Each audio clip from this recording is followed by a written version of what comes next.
नमस्कार, मी DT आंबेगावे. आपण पाहत आहात सत्य पोलीस टाइम्स. तळे विभाग शिक्षण प्रसारक मंडळाचे द ग तटकरे कला आणि वाणिज्य महाविद्यालय तळा येथे युनिव्हर्सिटी लेव्हल रिसर्च फेस्टिवल शोध वेधचे नुकतेच आयोजन करण्यात आले होते. सदर फेस्टिवल द ग तटकरे कला आणि वाणिज्य महाविद्यालय तळा, द ग तटकरे महाविद्यालय माणगाव, वसंतराव नाईक महाविद्यालय मसळा आणि JM वेदक सायन्स कॉलेज तळा यांच्या संयुक्त विद्यमानाने आयोजन करण्यात आले होते. या स्पर्धेचे उद्घाटन संस्थेचे उपाध्यक्ष श्री पुरुषोत्तम मुळे यांच्या हस्ते करण्यात आले. अध्यक्षस्थानी संस्थेचे अध्यक्ष श्री चंद्रकांत रोडे यांची उपस्थिती होती. या प्रसंगी संस्थेचे विश्वस्त श्री मारुती शिर्के गुरुजी, सचिव श्री मंगेश देशमुख, प्राथमिक विभागाचे चेअरमन श्री किरण शेठ देशमुख, महाविद्यालय विकास समितीचे सदस्य श्री राजू सप्रे, प्राचार्य डॉक्टर नानासाहेब यादव आदी मान्यवर उपस्थित होते. रिसर्च फेस्टिवल शोधवेधमध्ये 37 संघांनी सहभाग नोंदवला. यामध्ये 85 विद्यार्थी सहभागी झाले होते. या प्रसंगी द ग तटकरे महाविद्यालय माणगावचे प्राचार्य डॉक्टर खामकर, वसंतराव नाईक महाविद्यालयाचे प्राचार्य दिगंबर टेकाळे, JM वेदक सायन्स कॉलेजचे प्राध्यापक देवरे यांचं सहकार्य लाभलं. विद्यापीठ स्तरीय रिसर्च फेस्टिवल शोधवेध या स्पर्धेत JMV सायन्स कॉलेज आणि द ग तटकरे कला आणि वाणिज्य महाविद्यालय तळा यांनी उत्तेजनार्थ AIJ डिग्री कॉलेज मुरुड आणि द ग तटकरे कला आणि वाणिज्य महाविद्यालय तळा यांनी तृतीय, द ग तटकरे महाविद्यालय माणगाव आणि डॉक्टर SNDSC कॉलेज कोलाड यांनी द्वितीय, तर वसंतराव नाईक महाविद्यालय म्हसळा आणि MB More women's college Dhatav यांनी प्रथम क्रमांक पटकावला. या स्पर्धेचे परीक्षक म्हणून doctor Behne, doctor Mirza, doctor Jagdish Shigvan, प्राध्यापिका सलमा नझीरी, प्राध्यापक तमसील, प्राध्यापिका अस्मा अलुस्कर यांनी सहकार्य केले. या कार्यक्रमाचे संयोजन म्हणून डॉक्टर दिवाकर कदम यांनी काम पाहिले. कार्यक्रमाचे निवेदन प्राध्यापक डॉक्टर भगवान लोखंडे तर आभार डॉक्टर दिवाकर कदम यांनी मानले. हा कार्यक्रम यशस्वी करण्यासाठी महाविद्यालयातील सर्व प्राध्यापक, प्राध्यापकेतर कर्मचारी व विद्यार्थ्यांनी परिश्रम घेतले. उत्तम नियोजनामुळे सहभागी महाविद्यालयांनी संस्था आणि महाविद्यालयाचं कौतुक केलं. यावेळी विद्यार्थ्यांनी वेगवेगळ्या विषयांवर रिसर्च सादर केले. माझे नाव सानिया कोणाजी जाधव. आमच्या टॉपिकचं नाव तरुण वाढत आहेत का याचा एक अभ्यास. तर स्टार्टिंगला आपण बघूया स्नॅपचॅट म्हणजे काय. तर स्नॅपचॅट म्हणजे असं आहे ज्यामध्ये आपण फोटो काढू शकतो, स्ट्रिक्स वाढू शकतो किंवा कनेक्ट राहण्यासाठी, कम्युनिकेशन करण्यासाठी स्नॅपचॅटचा वापर हा मोठ्या प्रमाणात केला जातो. तसंच बघायला गेलं तर काही तरुण हे फक्त आपले नातेसंबंध टिकवण्यासाठी स्नॅपचॅटचा वापर मोठ्या प्रमाणात करतात. त्यातलंच एक आकर्षण आज आपण बघितलं तर तरुण पिढीला स्नॅपचॅटचं आकर्षण मोठ्या प्रमाणात लागतं. काही तरुण हे आपल्या ओरिजिनल कॅमेऱ्याचे फोटो काढत नाही तर त्यांना फिल्टर लावून स्नॅपचॅटमध्ये फोटो काढलेले आवडतात. त्यामुळे आकर्षण हे तरुण पिढी स्नॅपचॅटकडे मोठ्या प्रमाणात आकर्षित होते. आणि दुसरं म्हणजे स्नॅपस्ट्रिक म्हणजे असा एक भाग आहे ज्यामध्ये आपण इतरांना स्नॅप पाठवलं तर आपल्या स्नॅपस्ट्रिक वाढतात. म्हणजे जर आपण रोज स्नॅप पाठवलं तर त्यासोबत आपल्या स्नॅपस्ट्रिक वाढतात. आणि जर एकदाही म्हणजे मध्ये जर आपण स्नॅप नाही पाठवला तर जेवढ्या स्नॅपस्ट्रिक आपल्या झाल्या असेल तेवढ्या सगळ्यात तुटतात. म्हणजे यातून आपल्याला आर्थिक नुकसान देखील होतं. संशोधनाची पद्धत. आम्ही या टॉपिकचं रिसर्च करताना आम्हाला काही संशोधन पद्धत वापरावी लागली. त्यातली प्रथम म्हणजे प्राथमिक माहिती आणि दुसरी म्हणजे दुय्यम माहिती. प्राथमिक माहितीमध्ये आम्ही प्रथम विद्यार्थ्यांची मुलाखत घेतली. स्वतः भेटून त्यांचे मत काय आहे स्नॅपचॅटविषयी ते आम्ही जाणून घेतले आणि त्याच्यानंतर आम्ही एक प्रश्नावली तयार केली. प्रश्नावलीमध्ये आम्ही ती गुगल फॉर्मद्वारे सर्व विद्यार्थ्यांपर्यंत पाठवली व त्यांच्याकडून ती भरून घेतली. आणि त्याच्यानंतर दुय्यम माहितीमध्ये आम्ही इंटरनेटचा वापर केला आणि तेव्हा आम्हाला आश्चर्य लक्षात आले की 17 ते 20 वयोगटातली मुलं ही स्नॅपचॅटचा वापर अति प्रमाणात करतात आणि 15 ते 17 वयोगटातली मुलं अशी म्हणतात की आम्ही स्नॅपचॅटचा वापर कमी प्रमाणात करतो. त्याच्यानंतर आम्ही या टॉपिकचं रिसर्च करताना आम्हाला काही शोध समस्या म्हणजे प्रश्न पडले. त्यातला पहिला प्रश्न म्हणजे स्नॅपचॅटचे आकर्षण वाढत चालले आहे, स्नॅपस्ट्रिकचा अभाव. खरं तर विद्यार्थी असं म्हणतात की आम्ही स्नॅपचॅट हा स्नॅपस्ट्रिक वाढवण्यासाठी त्याचा उपयोग करतो. त्याच्यानंतर आम्ही काही गृहीतके म्हणजे अंदाज बांधला. त्यातलं पहिलं आमचं गृहीतक आहे की आर्थिक नुकसान. स्नॅपचॅट वापरल्याने स्नॅपस्ट्रिक जर तुटल्या तर त्यातून आपलं आर्थिक नुकसान होतो. आणि दुसरं म्हणजे स्नॅपचॅट अकाउंट हॅकिंग. आणि तिसरं तरुण पिढी आकर्षित झाली आहे. आपण जर बघायला गेलो तर तरुण पिढी ही सोशल मीडियाकडे अधिक आकर्षित होताना आपल्याला दिसून येत आहे. त्याच्यानंतर आमच्या संशोधनाची काही उद्दिष्टे आहेत. त्यातलं पहिलं उद्दिष्ट म्हणजे सोशल मीडिया स्नॅपचॅटचा अभ्यास आणि दुसरं म्हणजे स्नॅपचॅट तरुण पिढीचा वापर.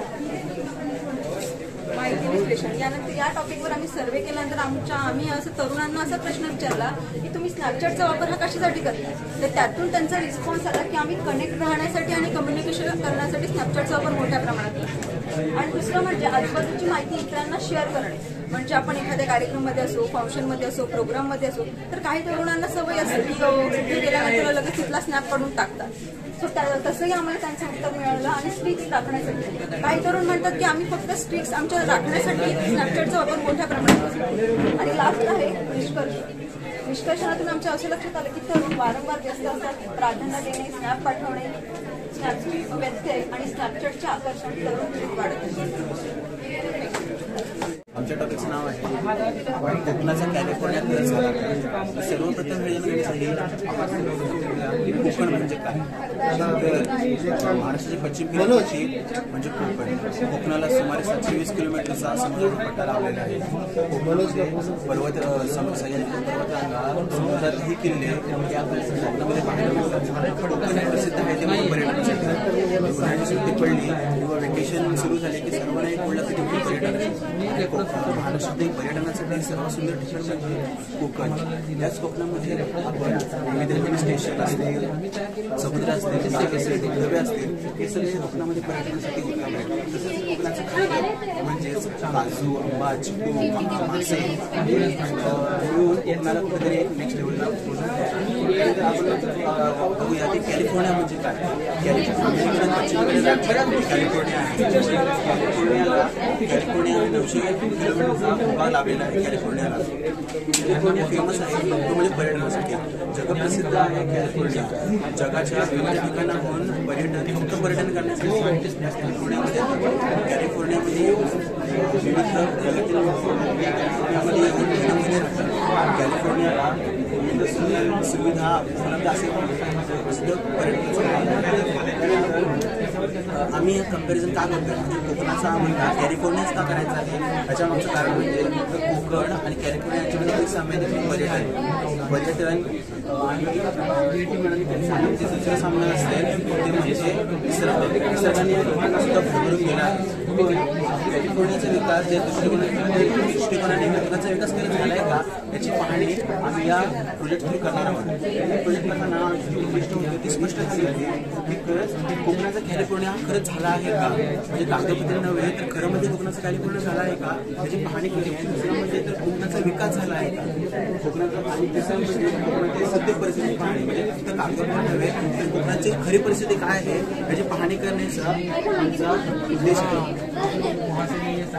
कोकणाचा खरंच कॅलिफोर्निया झाला का हे समजून घेण्यासाठी आम्ही काही माहिती गोळा केली आणि ती माहिती आम्ही दोन भागामध्ये वर्गीकृत केली. पहिल्यांदा म्हणजे प्राकृतिक माहिती पद्धत, त्याच्यामध्ये आम्ही शिक्षण म्हणजे गुगल फॉर्मद्वारे आमचे फ्रेंड सर्कल, आमचे तालुक्याची गाव आहेत म्हणजे लोकांचे काही मुद्दे जाणून घेतले आणि काही लोकांनी प्रत्यक्ष जाऊन मुलाखत घेतली. आणि दुसरं म्हणजे दुय्यम माहिती पद्धत, त्याच्यामध्ये आम्ही गुगल आर्टिकल, ब्लॉग्स, न्यूजपेपर आणि माहिती गोळा केली. आणि जेव्हा आम्ही टॉपिक निवडला तेव्हा आमच्या मनामध्ये एक म्युझिक आली. त्याच्याबद्दल पहिलं असं एक कोकणाचा कॅलिफोर्निया झाला आहे आणि कोकणाचा कॅलिफोर्निया झाला नाही. आणि त्याच्यामध्ये दुसरं काम करण्यामध्ये आमच्या असं आलं की कोकणाचा आर्थिक विकास झाला आहे आणि कोकणाचा आर्थिक विकास झाला नाही. मोठा फायद्याचा परीक्षा आम्ही जी गोळा केली आम्हाला असे दिसत कोकणात शेतीचे प्रमाण मोठ्या प्रमाणात कमी होत आहे. कारण त्याचं कारण आहे पश्चिम महाराष्ट्रात ज्याप्रमाणे उत्पादनावर ज्याप्रमाणे केंद्र सरकार व राज्य सरकार आर्थिक नीतीची पूर्तता केली जाते व प्रकारच्या सवलती पुरवल्या जातात त्या प्रकारच्या सवलती कोकणापेक्षा शेतकऱ्यांना पुरवल्या जात नाही. हे कारण आहे की शेती कोकणामध्ये कमी होत चाललेली आहे. मोठ्या प्रमाणात शेतीचे उत्पादन कमी होत चाललेलं आहे कोकणात. कोकणाचा आर्थिक विकास होत नाही. आता उदाहरणार्थ आंध्र प्रदेशसारख्या राज्यात लाखो टन कोळंबीचे उत्पादन दरवर्षी घेतले जाते. तिथून तेथील अर्थव्यवस्थेला प्रचंड हातभार लागतो. त्याचबरोबर कोकणात आंध्र प्रदेशात जास्त क्षमता असून अशा प्रकल्पांना सरकारद्वारे कुठलीही मान्यता दिलेली आहे. अशा प्रत्येक परिस्थिती अशा प्रकल्प देखील ते नियमात बसत नाही असे सांगून ते बंद केले जाते. त्यामुळे कोकणाचा आर्थिक विकास झालेला नाही. माहिती व असे आम्हाला काही निष्कर्ष सापडले आहेत. कोकणाचा विकास झालेला नाही आणि कोकणाचा विकास होण्यासाठी कोकणातील लोकांची आर्थिक व मानसिकता बदलण्याची गरज आहे. Going to present our post presentation on one of the most important and trending topic, which is artificial intelligence. Artificial intelligence is a field of computer science focuses on creating machine that can perform a task that typically require human intelligence. These tasks include things like recognizing speech, making decisions, and understanding natural language. Now, moving ahead to our objectives, to explain the impact of artificial intelligence, AI is revolutionizing the way we live, work, and interact with the technology. Second, to explain the benefits of the different types of open AI tools for students, teachers, and society. Number third, to highlight its ability of AI to enhance student enrollment and academic performance. Now, the question is why we chosen this topic for AI. So, this topic is the world citizen need to understand what the impact of AI might be, what AI cannot do, when AI is useful, when its use should be questioned, and how it might be stated for the public good. Now, we will go forward through application. So, number one, military technology. From AI, we can auto-detect the enemy. Now, space exploration, medical research, and underwater mining, robots and machines can do a smart or great precisely work. Then we will go through AI has brought a resolution in digital currency through left impacts and by giving us a driverless car like Tesla. AI has given us great AI tools, open AI tools like ChatGPT. In ChatGPT, which is generative pre-trained transformer, we can create PPTs like this within seconds. We don't need to spend hours on creating and sitting in front of blank page to create presentation. We'll make this within seconds. Another important concept of AI is gamification. In gamification, students can learn different languages and different concepts using a game-based application. For example, we have Duolingo. In this, we can learn language. It has levels. We can learn it in an interactive way. Another great concept of AI is virtual labs. We can perform experiments on virtual labs without any equipment. Institutes like IIT Delhi, IIT Kanpur and IIT Bombay have created virtual labs in which we, the users, can see the manual, and without any equipment we can perform experiments number of times. Now, how this AI works? Firstly, we input the data in any form, like it be picture, text or anything. Then the data is stored, processed, analyzed, and we get the result. If the result is not the desired output, we can reassess and reanalyze and adjust it according to our requirements. In conclusion, we need to say that AI has done lots of things for sure, but there are also some limitations to AI. For that purpose, to evaluate the limitation, we have to use our human intelligence along with AI to tackle these issues. AI has the potential to revolutionize education by providing personalized learning experience, improving efficiency, and increasing student outcomes. Now, I'd like to thank you, and I hope you got valuable insight about AI through our presentation. Thank you so much. नमस्कार, good afternoon. माझ्या प्रोजेक्टचं नाव आहे harvesting helium 3 on the moon. तर हा project helium 3 म्हणजे काय मी तुम्हाला पहिले स्टार्टिंगला सांगते. तर हेलियम 3 असा एक मोठा सोर्स आहे की ज्यापासून आपल्याला म्हणजे एनर्जी मिळते. तर आपण एनर्जी बघायला गेलो तर वेगवेगळ्या प्रकारच्या एनर्जी आहेत, जसं की रिन्युएबल एनर्जी असतील आणि वाईंड, कोळसा किंवा एअर, अशा वेगवेगळ्या एनर्जीचे प्रकार आहेत. Uranium, plutonium. तर एनर्जी आपल्याला त्यापासून मिळते, पण त्याला सुद्धा लिमिटेशन आहेत एक प्रकारचे. पण आपला जो हेलियम 3 आहे, आपण हा मूनवर जास्ती प्रमाणात सापडले गेलेला एनर्जीचा एक हे पार्ट आहे. पण एनर्जी जर आपल्याला मूनवरून जर घ्यायची असेल तर त्यासाठी एक प्रोसेस करावी लागेल. तेव्हा एक रोवर होता चंद्रयान 2चा, तो तिथे आपण लॉन्च केलेला आहे. त्या रोवरने तिथली जी सॉइल आहे ते घेऊन स्पेक्ट्रोमीटरच्या साहाय्याने आपण त्या लॅबोरेटरीमध्ये रिसर्च करून तिथे हेलियम 3 प्रेझेंट आहे असं आपण प्रूव्ह केलेलं आहे. पण हेलियम 3 जर आपल्याला पृथ्वीवर आणायचं असेल त्यापेक्षा आपण चंद्रावरच अणुभट्ट्या तिथे तयार करून, फ्युजन अणुभट्ट्या तयार करून तिथली जी एनर्जी आहे ती मायक्रोवेव्हच्या साहाय्याने आपण पृथ्वीवर आणू शकतो. व ज्या देशात विजेचं प्रमाण कमी आहे किंवा जिथे एनर्जीचं प्रमाण कमी आहे त्या देशाला सुद्धा आपण पुरवू शकतो. धन्यवाद. माझं नाव डॉक्टर शिंदे आणि आमच्या विषयाचे नाव आहे विद्यार्थ्यांच्या समस्या. त्याच्यामध्ये आपण सर्वात आधी प्रश्न बघूया. 21व्या शतकामध्ये ज्ञानाचा विकास झाला. आजच्या युगाची स्पर्धेची युग आहे आणि या स्पर्धेची युगामध्ये देशाचा विकास देशाचा विकास होण्यासाठी प्रत्येक नागरिक शिक्षण झाला पाहिजे. जर आपल्या देशाच्या लोकसंख्येचा विचार केला तर युवकांची संख्या ही जास्त प्रमाणात आली हेच लोक पुढे जाऊन देशाला उज्ज्वल करू शकतात. पण त्यासाठी त्यांना शिक्षणाची गरज असते.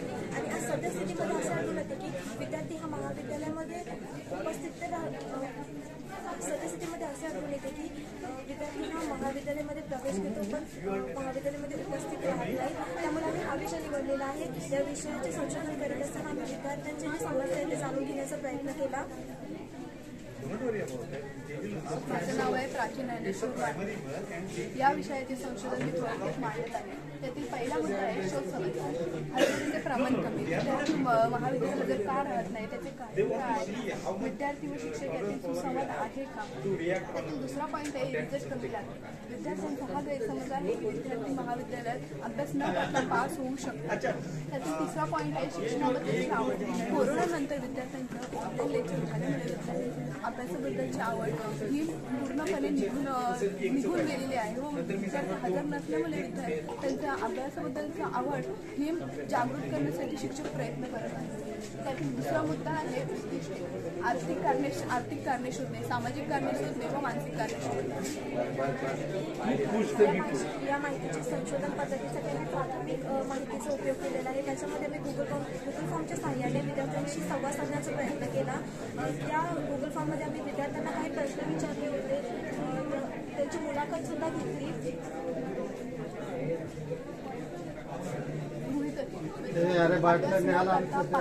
पास होत आहे पण त्या अभ्यासातला रस पूर्णपणे निघून गेलेला आहे. ग्रामीण भागामध्ये नोकरी नसल्यामुळे विद्यार्थी अभ्यासाला अधिक महत्त्व देत नाही व विद्यार्थ्यांना असे वाटते की अभ्यास करून नोकरी नसल्यावर नोकरी व त्यांना शिक्षणाची संधी उपलब्ध होत नसल्याने अभ्यासाला अधिक महत्त्व देत नाही. महाविद्यालयात असणारी असुविधा जसे की बेंचेसची कमतरता, शिक्षकांची कमतरता असू शकते.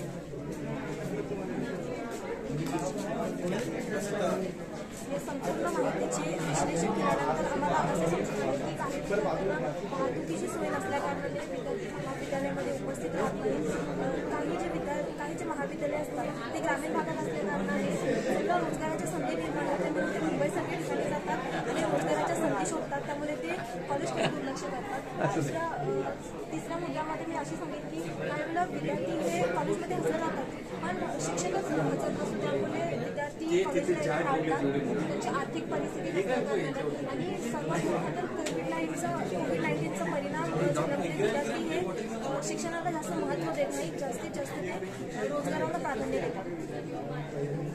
या मुद्द्यांवरून एवढेच निष्कर्ष लक्षात येते की आर्थिक कारणामुळे विद्यार्थी महाविद्यालयाला हजर राहत नाही. वाहतुकींच्या सोयी व गाव व महाविद्यालय यातील असणारा अंतर, काम व शिक्षण यामध्ये विद्यार्थ्यांनी नोकरीला जास्त प्रमाणात प्राधान्य दिलेले आहे. यातील कोविड-19चा परिणाम ही महाविद्यालयाच्या अनुपस्थितीवरही झालेला आहे. हे आपल्याला प्रत्येक कॉलेजमध्ये व शाळांमध्ये दिसून येत आहे.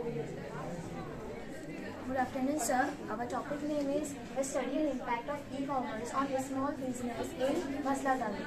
E-commerce means electronic commerce. E-commerce is the buying and selling of goods and services through internet. E commerce हा खूप महत्त्वाचा विषय आहे आताच्या पिढीला. कारण ई कॉमर्सची स्थापना 1991 साली. कारण ई कॉमर्स पाहिल्यावरच पंतप्रधान नरेंद्र मोदी यांना 2014मध्ये वाटलं की आपल्याला सुद्धा भारत स्वतंत्रमध्ये ई कॉमर्सची गरज आहे. कारण ई कॉमर्स हा असा विषय आहे की त्यांनी जे स्वप्न पाहिलं ते म्हणजे डिजिटल इंडिया. आणि डिजिटल इंडिया त्यांनी त्यावेळेस स्वप्न पाहिलं ते आज पूर्ण झालेलं आहे. हा ई कॉमर्स असा विषय आहे की ग्राहकाला न भेटता हा प्रत्येक ग्राहकाला न भेटता आपल्याला त्यांच्यापर्यंत वस्तू पोहोचवता येतील हा असा विषय आहे. हा इलेक्ट्रॉनिक विषय आहे. आणि ई कॉमर्सचा जर आपण विषय लक्षात घेतलं तर 2019मध्ये कोरोना व्हायरस आला होता. आणि त्या कोरोना व्हायरसमुळे प्रत्येक उद्योग, प्रत्येक धंदे सर्व डबघाईला गेले होते. पण हा एकच ई कॉमर्स हा विषय आहे हा उत्तेजनाला आला होता. आणि ह्याच्यामुळेच ॲमेझॉन, फ्लिपकार्ट, मिशो सारख्या कंपन्या मोठ्या प्रमाणात उंचावल्या. आणि हा ई कॉमर्स हा जो विषय आहे तो प्रत्येक युवकाला, प्रत्येक युवतीने करणे गरजेचं आहे. कारण आज भारत देशामध्ये जर पाहिलं आपण तर आज कित्येक अशी बेरोजगारी म्हणजे वाढत चाललेली आहे. आणि त्या बेरोजगाराचं म्हणजे ते कुठंतरी थांबेल जर हा आपण ई कॉमर्स जर लक्षात घेतला तर. ऑब्जेक्टिव्ह ऑफ दिस याचा अर्थ उद्दिष्ट असं आहे की स्मॉल बिझनेसवर कॉन्टॅक्ट कोणता पडला आहे, ई कॉमर्स याचा आम्ही अभ्यास केला आहे. त्यानंतर बिझनेस आणि ई बिझनेस याचा अभ्यास उद्दिष्ट काढला आहे.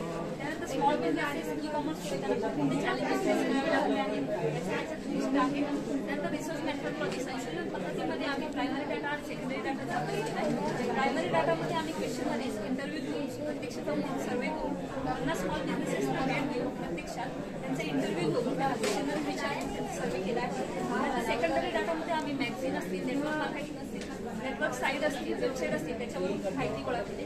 त्यानंतर आपण बघायला गेलो ट्रेडिशनल कॉमर्स आणि ई कॉमर्स. ट्रेडिशनल कॉमर्समध्ये आपल्याला फेस टू फेस समोरासमोर जाऊन ग्राहकाला कुठली वस्तू खरेदी करावी लागली. पण ई कॉमर्समुळे आज घर बसल्या आपण कोणतीही वस्तू किंवा सेवा खरेदी करू शकतो. त्यानंतर ट्रेडिशनल कॉमर्समध्ये ट्रान्झॅक्शन मॅन्युअली ठेवले जातात आणि ई कॉमर्समध्ये ट्रान्झॅक्शन ऑटोमॅटिकली सेव्ह होतात. त्यानंतर ट्रान्झॅक्शन कॉमर्समध्ये बघायला गेलो तो इन्स्टंटली डिलेव्हर होतो आणि ई कॉमर्समध्ये थोडा वेळ लागतो. ई कॉमर्समध्ये 24 आवर्स आपल्याला ती सर्व्हिस प्रोव्हाइड होते आणि ट्रेडिशनल बिझनेसमध्ये ती सर्व्हिस आपल्याला लिमिटेड टाईम. त्यानंतर ई कॉमर्सचं बेनिफिट बघायला गेलो तर इन्क्रीज बिझनेस रीच. आपण ई कॉमर्समुळे आपला व्यवसाय एक्सपांड करू शकतो, एक्सपांड आपण वाढवू शकतो. त्यानंतर जो ऑपरेशनल कॉस्ट आहे पण कमी खर्चामध्ये आपण आपला बिझनेस चालू करू शकतो. टाईम फ्लेक्सिबिलिटी असते, त्याला टाईमची मर्यादा नसते, 24 तास आपण बिझनेस चालू करतो. त्यानंतर रिव्ह्यू आपण कोणतीही एखादी वस्तू विकली त्यानंतर आपण कस्टमरचा तो रिव्ह्यू फीडबॅक करू शकतो. त्यानंतर निगेटिव्ह इम्पॅक्ट जर बघायला गेले बिझनेसवर टर्नओव्हर आहे, प्रॉफिट मार्जिन आहे, डिस्काउंट आहे, व्हॅरायटी ऑफ स्टॉक आहे आणि कस्टमर सर्व्हिस. त्यानंतर आम्ही डेटा अॅनालिसिस केला आहे. रिस्पॉन्स बघितला की प्रेफर ऑनलाईन ट्रेडिंगसाठी किती जण प्रेफर करत आहे. त्यासाठी आम्हाला 35% रिस्पॉन्स आले, 70% आम्हाला रिस्पॉन्स आले की आम्ही ऑनलाईन ट्रेडिंग बेनिफिट आहे आणि 30% रिस्पॉन्स आले की निगेटिव्ह रिस्पॉन्स आलेला आहे. त्यानंतर त्याच्यात आपण बघायला गेलो एक्सपिरियन्स त्यांनी दिला की इन्क्रीज कस्टमर 64% लोकांचं म्हणणं आहे की ई कॉमर्समुळे आमचे कस्टमर इन्क्रीज झालेले आहेत. त्यानंतर त्यांचं प्रॉफिट देखील 70% लोकांचं म्हणणं आहे की आमचे प्रॉफिट इन्क्रीज झालेले. त्यानंतर ई कॉमर्सला चॅलेंजेस कॉम्पिटिशन आहे, कस्टमर लॉयलिटी आहे, cyber security, privacy and security concern, digitally literacy and customer explanation.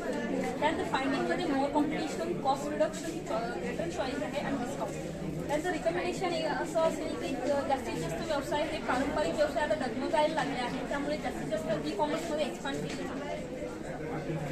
त्यामुळे आपल्याला निष्कर्ष असं काढता येते की हा ई कॉमर्स हा व्यवसाय आहे, हा प्रत्येक म्हणजे छोटा म्हणजे स्मॉल बिझनेस स्टार्टिंग म्हणजे कोणी पण करू शकतो. त्यामुळे प्रत्येक युवकाने, प्रत्येक युवतीने ह्याच्यावर लक्ष देणे गरजेचं आहे आणि हा ई कॉमर्स बिझनेस चालू करणे गरजेचं आहे. धन्यवाद. समाजातील दर्जा. आपण समाजामध्ये वावरत असताना समाजातील एक मोठा घटक म्हणून महिलांकडे पाहतो. तसेच महिलांना अनेक काही उदाहरणे दिले जातात. महिलांना अबाल असे म्हटले जाते किंवा महिलांनी केवळ चूल आणि मूल असे, महिलांनी केवळ चूल आणि मूल सांभाळावे असेही म्हटले जाते. याचाच विचार करून आम्ही समाजातील महिलांचा दर्जा विषय संस्कृतन घेतले आहे. त्यासाठी आम्ही प्रश्नावली 10 प्रश्नांचा 20 प्रश्नांचा उपयोग केला आहे. त्याच्यामध्ये पहिला प्रश्न, स्त्रिया पुरुषांपेक्षा हुशार असतात का? तर 50% महिला म्हणाल्या, 45% महिला म्हणाल्या हो, 5% महिला म्हणाल्या नाही. तसेच काही महिला म्हणाल्या, प्रश्न क्रमांक दुसरा, तुम्ही पूर्वी सांगितलं तर राजकीय पक्षाला मतदान करता का? तर 45% महिला म्हणाल्या हो, 5% महिला म्हणाल्या नाही. प्रश्न क्रमांक 20, तुम्हाला संरक्षणासाठी असलेले कायदे माहीत आहेत का? 50% महिला म्हणाल्या नाही. प्रश्न क्रमांक 8, मुलगा हा वंशाचा दिवा असतो का? 45% महिला म्हणाल्या हो, 5% महिला म्हणाल्या नाही. या क्षेत्रासाठी आम्ही तला तालुक्यातील चरई खुर्द, राणीचीवाडी तसेच पनेली राटा या गावाची निवड केली. रव्या तटकरे कला महाविद्यालय तळा यांच्या प्रांगणामध्ये या ठिकाणी या ठिकाणी या कार्यक्रमाच्या निमित्तानं, महोत्सवाच्या निमित्तानं मसला तालुक्यातील तरुणाईच्या व्यवस्थापनेची कारणे व उपाय हा संशोधनाचा विषय घेऊन या ठिकाणी मी रुपेश गमरे आपल्यासमोर काही माहिती या ठिकाणी सादर करणार आहे. खरं तर विषय हा फार महत्त्वाचा आहे, कारण भारत हा तरुणांचा देश म्हणून ओळखला जातो आणि या तरुणाईला कुठेतरी आज व्यसनाधीनतेच्या जाळ्यामध्ये अडकलेलं पाहायला मिळतं. मग हा विषय समोर मांडण्याचं एवढंच आहे की आजची तरुण पिढी ही कुठेतरी व्यसनाच्या आहारी जाऊन या भारत महासत्ता होण्यासाठी जी तरुणांची गरज आहे ती कुठेतरी या ठिकाणी कमी जाणवते. आपण पाहत होते की तरुण म्हटल्यानंतर त्या तरुणांमध्ये अनेक प्रकारची व्यसनाधीनता आहे. त्या व्यसनाधीनतेची कारणं काय, तर मुख्य कारण असं आहे की व्यसन म्हटल्यानंतर की भावनिक असुरक्षितता आणि प्रेमाचा अभाव. की सध्याला आपल्याला जे काही प्रत्येक तरुणाला एखादी भावनिक असुरक्षितता याच्यासाठी वाटते की तो आई वडिलांशी बोलू शकत नाही, त्याच्या भावना आई वडिलांसमोर व्यक्त करू शकत नाही. आणि प्रेमाचा अभाव की वडील मुलगा वयात आल्यानंतर त्यांना काटोकरपणे शिस्तबद्ध आणण्यासाठी एक प्रकारचा प्रेशर जाणवत असतो आणि त्या प्रेशरच्या माध्यमातून मुलगा आई वडिलांच्या किंवा वडीलधाऱ्या व्यक्तींच्या तो प्रेशर असेल किंवा ते प्रेम मिळत नसेल तर नैराश्य होऊन त्या ठिकाणी व्यसनाधीनतेला जातो. आणि सर्वात महत्त्वाचं आहे कारण दुसरं आहे म्हणजे बेरोजगारी आणि नैराश्य. आज देशाची लोकसंख्या एवढी झपाट्याने वाढत आहे की बेरोजगारीचं प्रमाण मोठ्या प्रमाणावर वाढत आहे आणि या रोजगारीमध्ये अतिउच्च शिक्षित असेल किंवा कुशल असा जो काही तरुण आहे त्याला सुद्धा या ठिकाणी बेरोजगारीचा सामोरा करत आहे. कौशल्य असताना सुद्धा त्याच्याकडे या ठिकाणी नैराश्याच्या गोष्टीमुळे तो या ठिकाणी व्यसनाकडे वळतो. त्यांचे चुकीचे आदर्श विद्यार्थ्यांचे आज आदर्श बदललेले आहेत. आज विद्यार्थ्यांचे आदर्श फार बदललेले आहेत. त्यामुळे त्यांनी जे प्रसारमाध्यमातून जे आदर्श असतील, आत्ताच नवीन चित्रपट आला आहे कबीर सिंग हा सर्वांचा आदर्श झाला आहे. तो आदर्श जरी चांगला असला तरी सुद्धा या व्यसनाधीनतेला कारणीभूत होतं. तो तोंडामध्ये सिगरेट घालून एंट्री टाकणे ही मुलं कुठेतरी चुकीचे आदर्श करत असतात. आणि संगत ही खेडोपाड्यामध्ये जर पाहायला गेल्यानंतर तर जो मुलगा असेल, हल्दी समारंभ असेल, लग्न समारंभामध्ये त्या ठिकाणी ते मुलं एकमेकांना घेतात की नाही काय व्यसनाधीनता काही नाही, हे फॅशन आहे, अशा संख्येमुळे जो काही तरुण आहे व्यसनाधीनताकडे जातो. बदलती जीवनशैली आणि फॅशन आजकालच्या तरुणांच्या प्रत्येकाच्या मनावरती कोरलेला हा एक महत्त्वाचा संस्कार आहे की फॅशन म्हटल्यानंतर मुलगा सिगरेट पिणं ही आजकालची दारू पिणं ही फॅशन समजली जाते, ही एक संस्कृती समजली जाते. त्यामुळे व्यसनाधीनतेत वाढ चाललेली आहे. नंतर पैशाचा गैरवापर की जे काही पैसेवाली श्रीमंत व्यक्ती असतात त्यांना पैशाचा वापर कसा करावा हे कळत नाही. किंबहुना जो पैशाचा वापर आहे तो व्यसन अंमली पदार्थ या ठिकाणी खरेदी करण्यासाठी या पैशाचा वापर करत असतात. मार्गदर्शनाचा अभाव. आज आई वडील या धकाधकीच्या जीवनामध्ये रोजगारामध्ये जे काही बिझी आहेत त्याच्यामुळे त्यांच्या मुलांना मार्गदर्शन करण्याकडे वेळ नाही. किंबहुना मुलं शाळेमध्ये कमी वेळ घालून इतर गोष्टींमध्ये वेळ घालल्यामुळे खऱ्या अर्थाने मार्गदर्शन करणारा जो काही वर्ग आहे तो कमी जाणवतो आणि मार्गदर्शन अभावामुळे मुलगा कुठेतरी चुकीच्या पद्धतीने व्यसनाकडे वळत असतो.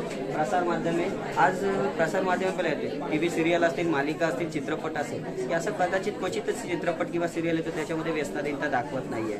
एखाद्या चित्रपटामध्ये दाखवतो की मुलगा किंवा एखादा दुःख येतो त्यामुळे चित्रपटाच्या माध्यमातून तो नट असेल किंवा अभिनेत्री असेल त्या ठिकाणी व्यसनाधीनतेमध्ये दाखवले जातात. आणि कौटुंबिक वातावरण हा जो काही प्रोजेक्ट आहे तो मसला तालुक्यातील खाडीपट्टीच्या गावामध्ये मी या ठिकाणी प्रत्यक्ष मुलाखत, प्रश्नावली आणि जे काही निरीक्षण आहे या पद्धतीचा वापर करून त्या ठिकाणी मला त्याच्यामध्ये अशी माहिती मिळाली गेली की तरुण जो आहे तो तरुण कौटुंबिक जे काही वातावरण आहे याच्यातून सुद्धा व्यसनाधीनतेकडे वळतो. तर लिपणीवावे सारख्या गावामध्ये आदिवासी वाडी आहे. त्या आदिवासी वाडीमध्ये मुलगा आणि वडील हे एका ग्लासमध्ये दारू पितात. हे वास्तव आहे आणि या वास्तवामुळे त्या ठिकाणी कौटुंबिक कुठेतरी वातावरण नसल्यामुळे ही जी काही तरुणाई आहे ती व्यसनाधीनतेकडे वळलेली आहे. आता हा संपूर्ण व्यसनाधीनतेचे व्यसनाचे अनेक प्रकार असतात. सध्याच्या आधुनिक काळामध्ये मोबाईल हा एक सुद्धा व्यसन झालेला आहे किंवा जे काही इलेक्ट्रॉनिक मीडिया आहे तर मोबाईल हा व्यसन झाल्यामुळे कुठेतरी मुलांना या व्यसनातून दूर करणं गरजेचं आहे. तर याचा परिणाम सर्वसामान्य व्यक्तीवर काय होतो तर शहरी आणि नागरी असा जर पाहायला गेलो किंवा ग्रामीण तर त्याच्यामध्ये परिणाम पाहायला गेल्यानंतर तरुणांची जी काही मनोरुग्ण आहेत, आज सर्वात जास्त मनोरुग्ण तरुण आहेत.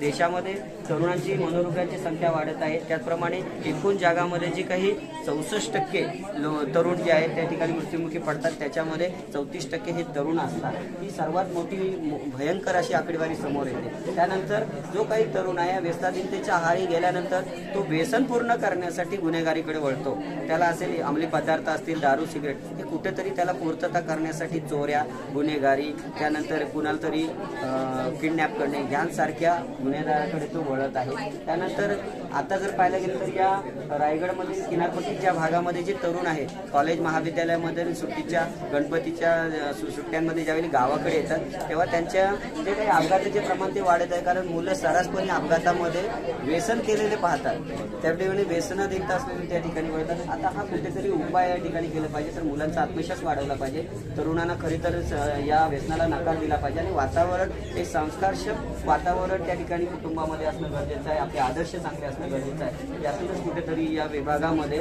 खऱ्या अर्थाने व्यसनाला दूर करण्यासाठी प्रयत्न करतात. धन्यवाद. याचं नाव सांग. हॅलो, मी रोहित डिसोजा जी कॉलेजमधून आणि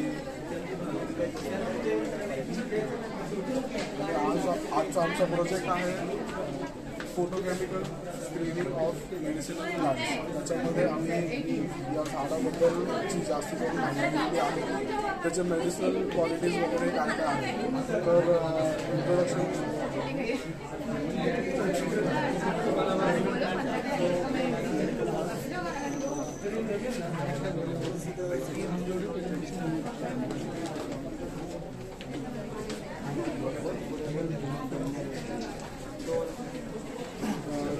या प्रोजेक्टमध्ये आम्ही काय केलेलं आहे, नीमची पानं घेतली. पहिले नीमची पानं आम्ही वॉश केलेले आहेत विथ टॅप वॉटर. त्यानंतर आम्ही त्याला डिस्टिल्ड वॉटरनी दोनदा वॉश केलेलं आहे. त्याच्यामध्ये केमिकल्स वगैरे काढायला जे नॉर्मल टॅप वॉटरमध्ये असतात. त्यानंतर ते लीव्ज आम्ही सनड्राय केलेले आहेत फॉर 45 डेज, जेणेकरून पाण्यामधली सगळं पाणी सुटून जाईल. त्यानंतर आम्ही त्याला क्रश केलेलं आहे त्या पानांना, आणि क्रश केल्यानंतर ते परत आम्ही डिस्टिल्ड वॉटरमध्ये टाकलेलं आहे ते, आणि त्यानंतर त्याचं एक कॉन्सन्ट्रेटेड सोल्युशन बनवलेलं आहे. आणि मग त्या कॉन्सन्ट्रेटेड सोल्युशन घेऊन आम्ही हे सगळे टेस्ट परफॉर्म केलेले आहेत आणि त्याच्यामध्ये हे सगळे पॉझिटिव्ह आलेले आहेत टेस्ट. त्यांनी आपल्याला वेगवेगळे त्याच्यामध्ये अल्कोलाइड्स आहेत, अमिनो ॲसिड्स काय आहेत, कार्बोहायड्रेट्स काय आहेत, हे सगळं आम्हाला समजून येतं त्याच्यामध्ये.